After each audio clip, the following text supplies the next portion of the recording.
everyone, welcome back to my channel. So I hope you're all doing well at the moment, and I hope wherever you are that the lockdown restrictions are being eased a little bit and you're kind of starting to get back to normal now. So on that note, since everything's going back to normal, you're going to be needing to practice your makeup skills. So that's why I've done a nice summery look for you that you can transition from daytime to nighttime. All you need to do to make it slightly softer is maybe just use slightly less of the dark colours, and then for nighttime you can add the eyelashes like I have done and then darken up the corners and you've got a night girl look. So I'm starting with the Fenty Pro Filter Matte Primer.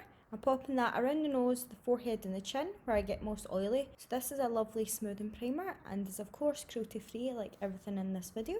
Next I'm applying the Charlotte Tilbury Wonder Glow Primer just at the cheeks where I want my skin to be nice and glowy. If you're dry skinned, definitely you can apply this all over, but since I'm oily I need the matte primer in the centre of my face. So for foundation I'm mixing the It Cosmetics CC Cream, the Arbonne foundation and the NYX A Wee Wee Glow Drops. The It Cosmetics CC Cream is too yellow for me at the moment and it doesn't have that much coverage, whereas the Arbonne foundation is too light for me at the moment but it has lots of coverage and is quite a neutral tone.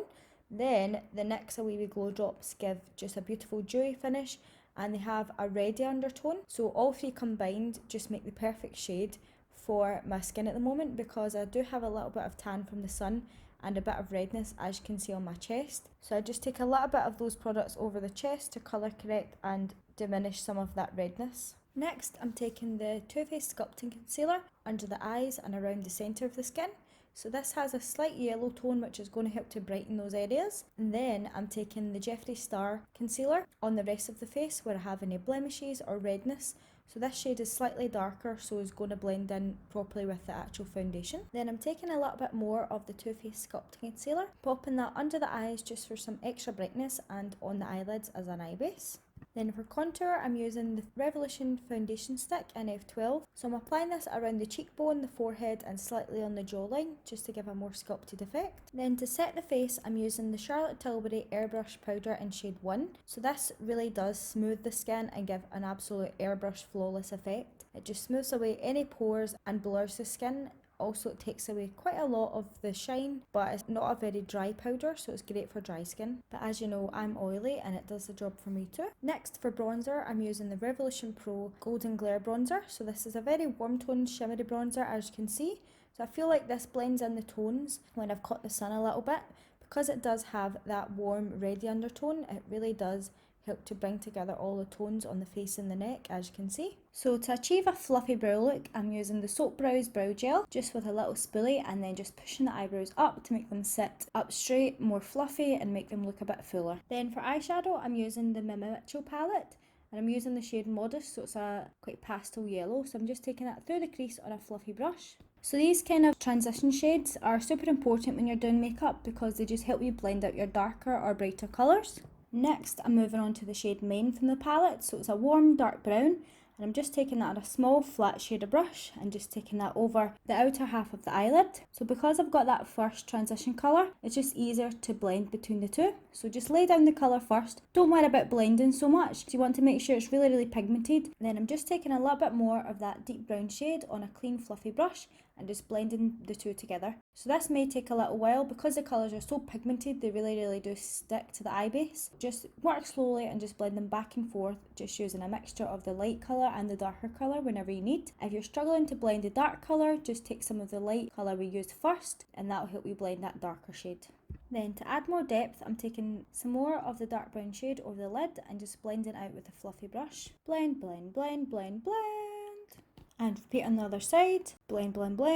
Then I'm taking some of that dark brown colour through the crease at the front of the eye, just so that when I add my shimmer, you can still see a little bit of depth to the crease above the shimmer. So matte is always the best to add depth to the eye rather than shimmers.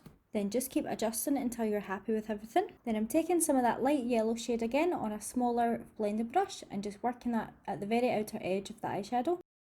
So now to switch things up, I'm taking the burgundy colour Muse from the palette and just applying that in the outer edge of the eye, just using a small fluffy brush. So again, this just creates more depth on the eye and a bigger variation of colours, so just makes the look a bit more interesting. Then one last time to make sure those edges are blended, I'm taking the colour Modest from the palette, the yellow, and just really buffing out those edges and making sure it's nice and diffused. So now I'm taking the shimmer shade Meaty from the palette and just applying that in the first half of the eyelid. So as you can see on the eyes, this turns out a very red shimmer. So to be honest, with a shimmer shadow like this, the best way to get it to stick to the eyes is to use your finger. Then finally I'm adding a little bit more of that darker brown shade again, just so the crease, just to make sure there's no shimmer through the crease and make sure there's enough depth there and you still have all the colours visible. Now I'm just adding the matte burgundy shade Muse under the eyes, mainly focusing on the outer corner and leaving the inner corner free. So to add some light under the eyes, I'm using the shade Muffin. So it's a shimmery white, but because I already have some of that burgundy on the brush already, it just creates a beautiful pink. Then I'm just wiping away any fallout from that and just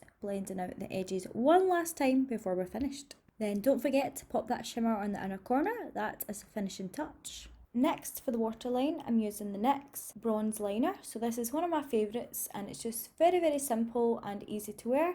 I personally don't suit black liners, so this is my liner of choice, or a nude liner. Then I'm using the Too Faced Better Than Sex mascara, so this is one of my favourites. Now for the brows, I'm using the Primark brow pencil in dark brown. So I'm just creating little hair-like strokes along the brows. Now for the lips, I'm firstly taking the Illamasqua wool liner and just outlining the lips. So I'm overdrawing them ever so slightly, just mainly focused in the centre. Then for lips, I've chosen the NYX matte lip cream in Stockholm. So this is one of my favourites, followed by the Revolution RBF gloss. And there we have it, the finished look. So this is something quite simple that you can adapt for both day and night. Just depending on the depth you want, you can change up the colour slightly and whether you want it more shimmery or more matte. So thanks so much for watching today's video. If you've got any other recommendations for makeup looks or other videos you want me to film, just pop them in the comments below, and don't forget to follow me on Instagram. It's Danielle Dickson MU, I'll leave it on the screen. And also don't forget to subscribe so you can see my future videos and turn that notifications bell on. So thanks so much for watching and I'll see you next time. Bye!